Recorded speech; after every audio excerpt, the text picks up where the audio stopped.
नमस्कार दोस्तों, आपका स्वागत है हमारे YouTube चैनल में। दोस्तों, आज हम इस वीडियो में बात करने वाले हैं जूनियर एडेड भर्ती 2021 के बारे में। जी हाँ दोस्तों, आज हम इस वीडियो में जानेंगे सिलेक्शन कट ऑफ की। जो आपकी सिलेक्शन कट ऑफ है वो यहाँ पर क्या रहने वाली है इस भर्ती में।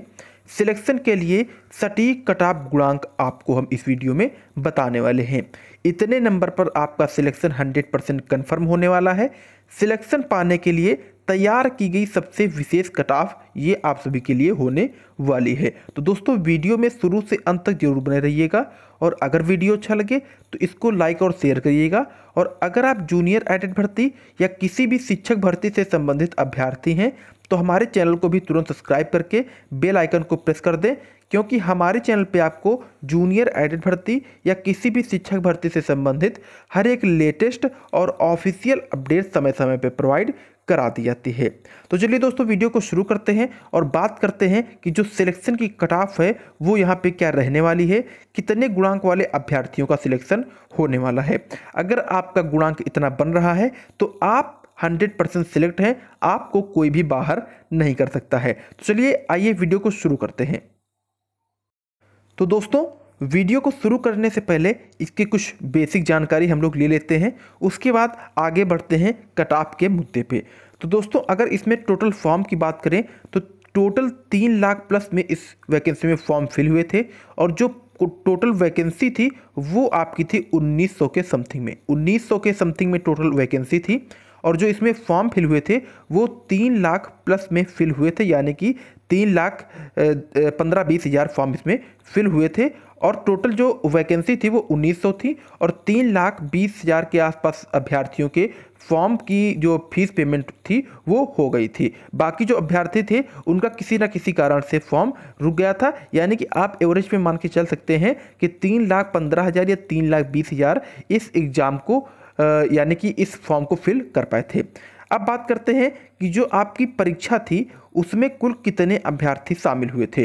तो अगर परीक्षा की बात करें तो उसमें मात्र 2,80,000 अभ्यर्थी शामिल हो पाए थे, क्योंकि बाकी जो अभ्यर्थी थे वो यहाँ पे एब्सेंट पाए गए हैं। यानी कि प्रेजेंट अभ्यर्थियों की संख्या कितनी है, 2,80,000। 2,80,000 अभ्यर्थी ऐसे हैं जो एग्जाम में बैठे हैं, इन्होंने एग्जाम को दिया है। कुल बाहर कैंडिडेट की बात करें तो टोटल आपको देखने को मिल जाएगा यहाँ पे लगभग 40,000 के समथिंग अभ्यर्थी ऐसे रहे हैं जिन्होंने एग्जाम को नहीं दिया है, यानी कि एग्जाम में एब्सेंट रहे हैं किसी ना किसी कारणवश से। और कौन कौन से अभ्यर्थी हैं जो इस भर्ती से बाहर होने वाले हैं, यानी कि कंपटीशन से बाहर होने वाले हैं। तो इसमें आप शामिल कर लेंगे जो पिछली वैकेंसी हो चुकी हैं 68,500 और 69,000 के लगभग 1,20,000 अभ्यर्थी होंगे जो इस वैकेंसी में इतनी अच्छी तरीके से फाइट नहीं कर पाएंगे। इतने अभ्यर्थी होंगे जो इस वैकेंसी में अच्छी तरीके से फाइट नहीं कर पाएंगे। रीजन्स क्या है वो आप सभी को पता है, क्योंकि ये ऑलरेडी जॉब को कर रहे हैं, तो वैसे भी ये इतनी सीरियस नहीं होंगे तैयारी को लेकर के। अदर देन जो ऐसे अभ्यर्थी होंगे जिनकी जॉब अभी नहीं लगी होगी वो ज़्यादा सीरियस होंगे।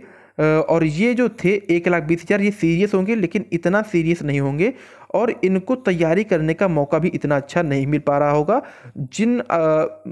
उन अभ्यर्थियों की अपेक्षा जो घर में रह करके अच्छी तैयारी में लगे हुए थे। तो ये ना कहीं कंपटीशन में थोड़ा सा कम होने वाले हैं, तो इससे भी आपकी कट ऑफ में कहीं ना कहीं प्रभाव पड़ने वाला है।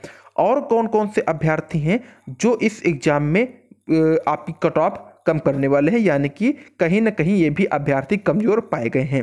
तो ऐसे लगभग आप मान के चल सकते हैं कि 20 से 30,000 अभ्यर्थी और रहे हैं जो किसी ना किसी कारण से कंपटीशन में उतना अच्छा यानी कि बेहतर नहीं कर पाए हैं।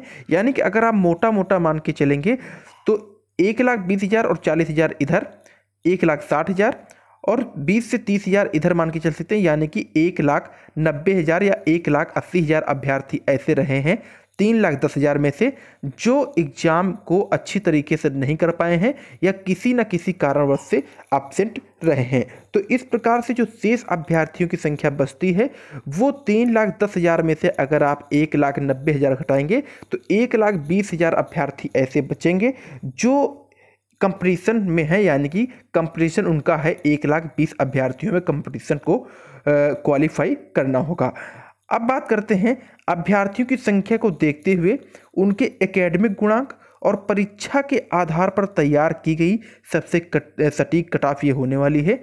अगर इतना गुणांक बन रहा है तो सिलेक्शन पक्का होने वाला है। तो चलिए बात करते हैं कि जो इसकी जो कट ऑफ रहने वाली है वो क्या रहने वाली है, किस आधार पे यहाँ पे बनने वाली है। तो जो गुणांक आपका होगा वो कुल शिक्षा का, जो गुणांक आपका होता है वो कुल शिक्षा का यानी कि हाई स्कूल, इंटर, ग्रेजुएशन और बीएड या बीटीसी का 10% काउंट किया जाता है। तो चलिए आपको निकाल के थोड़ा दिखा देते हैं। तो अगर यहाँ पे आप बीएड बीटीसी का अलग अलग गुणांक देखेंगे तो कक्षा 10 यानी कि हाई स्कूल की बात करते हैं तो जो बीएड का गुणांक रहा होगा वो यहाँ पे रहा होगा 6 और बीटीसी का रहा होगा 7.5। ये हम एवरेज गुणांक की बात कर रहे हैं, किसी अभ्यर्थी का थोड़ा कम, किसी अभ्यर्थी का थोड़ा ज़्यादा भी रहा होगा। लेकिन अगर आप एवरेज में देखेंगे तो बीएड वाले अभ्यर्थियों का 6 गुणांक निकलेगा और बीटीसी का 7.5 गुणांक निकलेगा, क्योंकि बीटीसी का जो गुणांक होता है वो ज़्यादा अच्छा होता है बीएड के अभ्यर्थियों की अपेक्षा। इंटर की बात करें तो इंटर में जो बीएड का गुणांक होगा वो 6 होगा और बीटीसी का 7.5 रहने वाला, यानी कि ये कहीं ना कहीं दोनों के सेम रहने वाले हैं। हाई स्कूल और इंटर के गुणांक, हाई स्कूल और इंटर के गुणांक दोनों के एवरेज में सेम होने वाले हैं। अगर बात करें यहीं पे ग्रेजुएशन की तो ग्रेजुएशन में जो टोटल गुणांक बनने वाला है बीएड का वो 6 बनने वाला है और बीटीसी का कहीं ना कहीं पे 6 बनने वाला है, यानी कि 6 गुणांक तीनों के होने वाले हैं। और बीएड और बीटीसी के अलग अलग गुणांक यानी कि कोर्स की बात करें तो बीएड का भी लगभग 80 के आसपास यानी कि 8 गुणांक बना होगा और बीटीसी का भी यहाँ पे 8 गुणांक बना होगा। तो अगर आप इस तरीके से देखेंगे तो 6 इंटर, 6 हाई स्कूल और 8 इसका, तो 6 6 12 8 20 6 26 गुणांक ये हो जाएगा। 26 गुणांक हो जाएगा ये बीएड के अभ्यर्थियों का। बीएड के अभ्यर्थियों का जो टोटल गुणांक हो जाएगा वो 26 हो जाएगा। और बीटीसी की अगर बात करेंगे तो 7, 7.5 उधर थे, 7.5 और 7.5, इधर 6 और इधर 8। तो इधर देखेंगे तो 15 6 21 और 8 29, यानी कि टोटल गुणांक इनका यहाँ पे 29 बनेगा। यानी कि बीएड के अभ्यर्थियों का जो टोटल गुणांक बनेगा वो 26 और बीटीसी के अभ्यर्थियों का 29 यहाँ पे गुणांक बनने वाला है।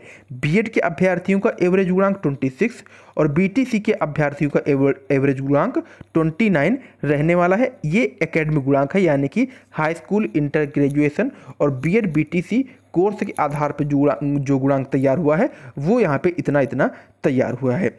अब बात करते हैं जो बीएड और बीटीसी का एग्जाम में एवरेज गुणांक था वो क्या रहा है। तो अगर यहाँ पे हम बीएड की बात करें तो बीएड के अभ्यर्थियों का 43 यहाँ पे गुणांक एवरेज रहा है एग्जाम में, और वहीं पे बीटीसी अभ्यर्थियों का 40 गुणांक रहा है। कितना? 40 गुणांक रहा है बीटीसी अभ्यर्थियों का और 43 यहाँ पे रहा है बीएड का।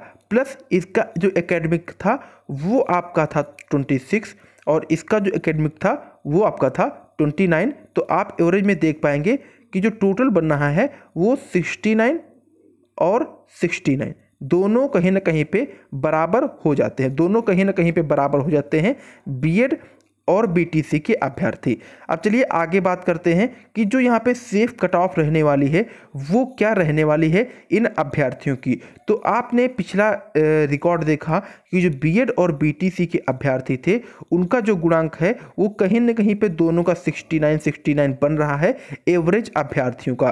तो ये मान के चल सकते हैं जो जनरल कैटेगरी के अभ्यर्थी हैं वो कहीं ना कहीं पे 69.5 पे 100% सिलेक्ट होंगे, क्योंकि मैंने 0.5 यहाँ पे गुणांक को बढ़ा करके बताया है।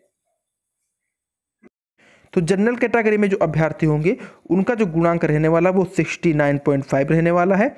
अगर आपके 69 भी हैं तो आप अपने को मान के चल सकते हैं। ईडब्ल्यूएस कैटेगरी की अगर बात करें तो ईडब्ल्यूएस में जो टोटल रहने वाला है वो 69 रहने वाला है। ओबीसी की अगर बात करें तो ओबीसी में जो रहने वाला है वो आपका 68.5 होने वाला है। ओबीसी अभ्यर्थियों का कितना होने वाला है? 68.5 पे ओबीसी अभ्यर्थी सेलेक्ट होने वाले हैं।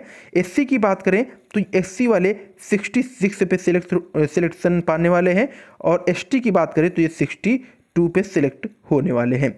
तो ये जो कट ऑफ आपको बताई गई है, जो गुणांक आपको बताया गया है, वो कहीं ना कहीं 100% सेफ आपके लिए होने वाला है, क्योंकि इससे जो कट ऑफ है वो ऊपर जाने वाली नहीं है।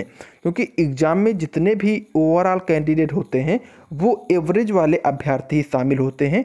तो कुछ अभ्यर्थी होंगे जो टॉपर होंगे, लेकिन उनकी संख्या मात्र 100 से 200 के ही बीच में रहने वाली है। 100 से 200 के बीच में ही रहने वाली है। तो एवरेज अभ्यर्थी की बात करें तो एवरेज अभ्यर्थी ज़्यादा होते हैं। तो कहीं ना कहीं जनरल कैटेगरी के अभ्यर्थी 69 गुणांक पे सिलेक्ट होने वाले हैं। अगर आपका गुणांक इतना बन रहा है तो आप खुद को सेफ मान के चल सकते हैं जनरल कैटेगरी में। और कैटेगरी वाइज आपको यहाँ पे गुणांक बताया गया है। अगर आपका इतना गुणांक बन रहा है, आप चेक कर लीजिए टोटल, यानी कि एकेडमिक प्लस एग्जाम को मिला करके, तो आप 100% सेफ होने वाले हैं। कट ऑफ इससे ऊपर जाने वाली नहीं है।